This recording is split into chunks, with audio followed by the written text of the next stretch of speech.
This week's 10-minute tour. We've actually been to Pattern Fasteners before, but a lot has changed. And when I say a lot has changed, not just with Pattern Fasteners. Who are you? Hi, I'm Tom. Hi, I'm Tom. Yeah, but for those who don't know, who are you and what are you doing? I'm Tom. I was a machinist for 10 years, but I was a miller. Right, okay, so we're going in there. There's a lot of turning on, so will it be a case I'm going to educate you? Oh, definitely, yes. Well, that's a bold statement there from Tom. But Tom, you also run Instagram site as well for us? Yes, I do. I also run my own channel, which is the UK Machinist. And how many views do you reckon you get on that? How many views? Yeah. Oh, I can get quite a few. Quite a few. Tens, hundreds, thousands? Hundreds of thousands. Millions? I've had a few go over 1 million. Brilliant. Okay, that's a little bit about Tom. Too much, I would say. Let's go and have a look inside a Pattern Fasteners and how they've changed over the last few years.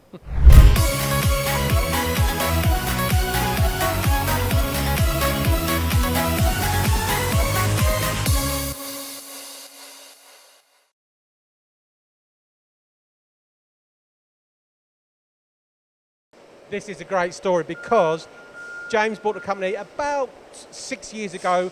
One man, they're now up to, how many sliders do you reckon they got now? Have a guess. Ooh, I think they've got 4. Oh, well, I'll do a big reveal at the end. How many, well, he started at one man, one machine, I don't know about one machine. One man now. How many staff do you reckon he's got now? So if he's got 4 sliders, 3. Right, well, I'll do the big reveal. Okay, but one final question quickly. Turnover, how much do you reckon it's increased by? Got to take your time, it's a 10-minute show. It's doubled it. Oh, okay, right, big reveal at the end. So, what's this? This is a thread rolling, a manual thread rolling. Have you seen one of these before? Never. Okay, so it's an education. What they actually do, there you go. So, show me what they do without losing a finger. They will get this, which will just be a turned part. They're dropping it in, and then they are thread rolling this thread on. That's it, nice and simple. Nice and simple. That on here will take 2 seconds to do. So why wouldn't you do it on a slider? Because on a slider, you're probably up at 10, 15 seconds. Okay, so still manual operations on old, I think it's about 1950, so still great and going strong. Now, this is another thing. Tom, seen one of these before? No. What is it? Not a clue. MEMEC plug board, so you're programming it. No CNC here, my friend. You're doing all the operations with these little plugs here, and this gentleman is still using it. Now, I reckon, Tom, you can work out what this guy is doing here. Tell me what he's doing. So on here he's getting a standard screw and he's putting a relief into the back of the thread. The reason you would do this is if you're putting a cover on, you would tap the cover. So when you screw this through the cover, you're not going to lose your screw. Right. It's not, when you take that cover back off, the screw will stay with the cover. And no one wants to lose a screw, do they? No, okay. It's never a good thing. Absolutely. Now we've got another one come down here. We'll work our cameraman nice and nod. Now I want to know what on earth this gentleman, another MEMEC plug board here, what on earth is he doing here? So on here he's taking a standard screw that you can buy off the shelf, say 30mm long, and he's cutting that down to a 7mm thread length. Why would you do that? Why wouldn't you just machine it? Because it'd be a lot cheaper to buy them just off the shelf. And then as you can see, this operation is 10, 15 seconds. Yep. For you to turn that, this part to turn, you would be wasting all that material. Okay. Because you'd have to make that out of a billet. And what is that process? I'm going to call this pinch turning, but I'm not sure if that's the right name. Well, I'm going to say pinch parting. I might just made that. Pinch parting, we'll go with that. Now, we'll look at this. Another plug board here. You just see that the operation, very simple process. There's chamfering, drilling, boring, parting off. But great to see a machine like this going strong still. There you go, a bit of action going on. And with a huge big bar feed at the end. I'm going to measure that. 1, 2, 3, 4 metre bar feed, so going strong. So that's all your old machines, your MEMEX, your plug boards and things like that. How's that as an education on that side of things, Tom? Oh, I've never seen a plug board machine ever. There you go. That is great. And this is a miller, and he's turned into a turner maybe. And the great story about this company is you reckon they've got 4 sliders. This is the first one they bought. Second hand, we're going to have to squeeze past this gentleman. Come and walk this way. Well, maybe don't walk this way because you might get arrested. But Syncom L20 invested in this first one. It's making parts like that, nice and simple, threaded both ends. And now I'm going to go. How long do you reckon that is? How long in length? Yeah, come on, chop chops, 10-minute show. 100 mil? 154 mil. You know how I know that? I asked them earlier. But this will make much longer parts as well. Oh, that's at least 350. There you go. I don't know that one. I don't know the answer to that one. So long parts, still going strong, paid for. But they've bought a load of second-hand machines, and they work so well. This gentleman's diving out of the way. Thank you very much. Standard parts at Pattern Fasteners. What do you reckon? Tell me about that. That could be quite a complex part. Just Could because, or is? Well, it is a complex part. You need Just to work. because of, Tom's new at this. He needs to work the cameraman better. But come on. Just because of how thin that part is. But that could be a two-machine part. Because if you were to turn that, you'd then have to put it on a miller to put these flats on. Right. So let's just get that on the camera there. Just a little flats on the end there. So all done, perfect for a sliding head job. And you said standard parts, but Pattern Fasteners, they're not standard parts. No, they don't do a standard part. 150 different parts in any one day, or different types of parts in any one day, millions of parts a year. And you need some tooling to go with it. So what they've got a big tooling room down there that they've invested recently in this, a matrix tool vending machine. Yes. Why would you do it? Why would you do it? So having a vending machine is great because it saves you running out of tooling. This machine, once it senses that it's getting low, will order the tools for you. So you don't have any downtime on your machine because you've run out of tooling. Okay, but it's not just about that, it's about helping with production and pricing of parts as well. Yeah, with this you can put every job on this shop floor comes with a part number or a job number. You can put the job number into this machine. It will then tell you what tools you've used and how many of them tools you've used.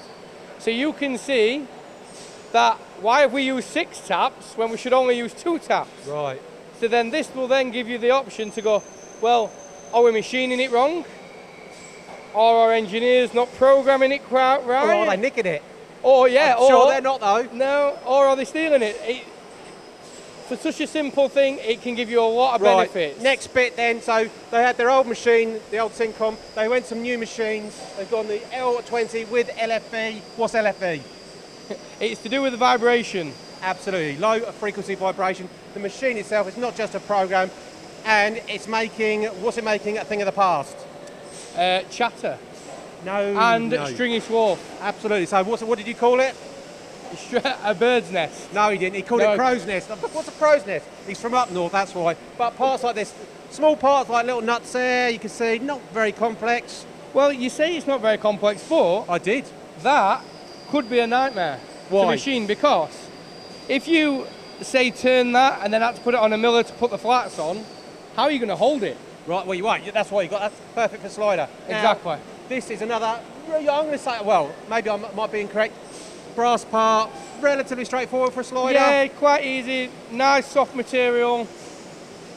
But again, without the stringy swarf, you can get nicer surface finishes. Right, so perfect for LFE. Exactly. Now this part, you're going to talk me through this. What on earth are they doing with this? That could be quite a challenging part.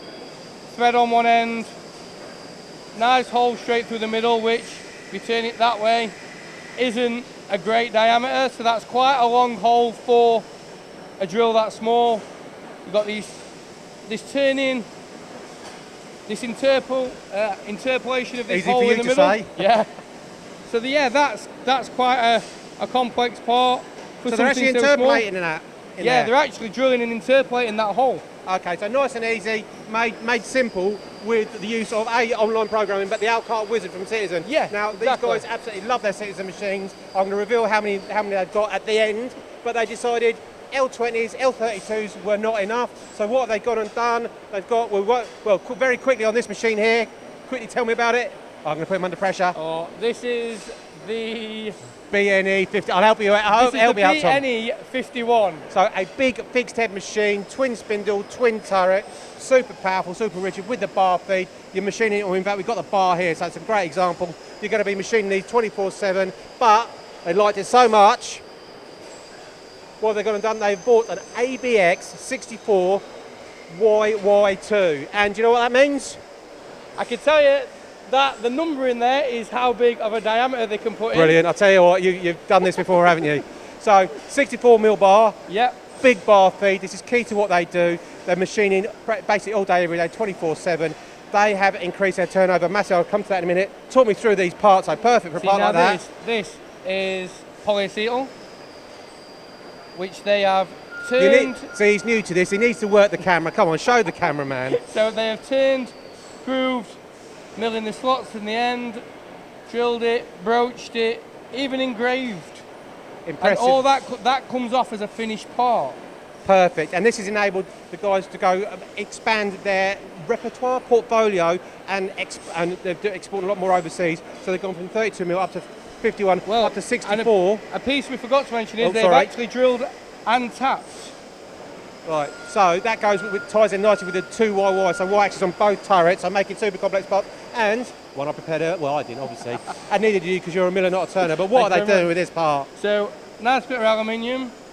We have drill and tapped, drill tapped, and counterboard the end. Come on, you're not working your camera, come on Tom, Getting told off by Ian, the cameraman. Nice angled slot. Drill and tapped in the shaft.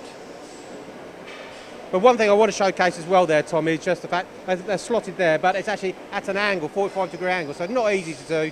But again, made simple with a machine like this. So this is a Miano ABX64YY2. Hopefully I've got that correct. Right, that's a quick showcase of this great facility. Manual machines, some old processes, plug board machines, what do you reckon? Oh, yeah, great. This place has brought a smile to your face, hasn't it? Oh, yeah, definitely. How many staff they got now? They now have 17. Hold on, I'm supposed to answer that question. You said 6 earlier. How many sliders have they got? They have 7. He's been counting as we came through. That has enabled, having these machines has enabled this place to go, well, increasing turnover by how many times? 10. I'm supposed to do the answer to this, so there you have it, a fantastic showcase, not only of pattern fasteners in the Midland, sliding head fixed head machines, but also educating our friend Tom here, who's just joined us recently. And we look forward to lots more videos from you, Tom. Thank you very much. Thank you. And I trust you've enjoyed the experience. Oh, definitely, yes. Because? Working with Colin. What more do we need to say? I've enjoyed this 10-minute tour of pattern fasteners in the West Midlands.